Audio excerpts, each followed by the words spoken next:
Hi guys, ওই যে দেখেন ইন্ডিয়ার কাঁটাতারের বেড়া, ওই যে উপরে, ওই যে পাহাড়ের উপরে বিএসএফ থাকে ইন্ডিয়ার এরিয়ার ভিতরে।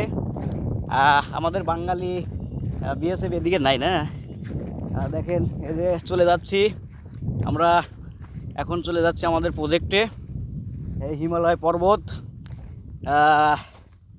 পর্বতের উপরে উঠছে। আপনারা যদি আসতে চান, দেখতে চান, তাহলে আসবেন হচ্ছে সিলেট, সুনামগঞ্জ, তাহিরপুর উপজেলার একদম লাস্ট সীমানা, হিমালয়ের পর্বতের সামনেই আমরা আসছি। শিমল বাগান আছে, শিমল বাগান, সুন্দর সুন্দর জায়গা আছে, দেখতে পারবেন।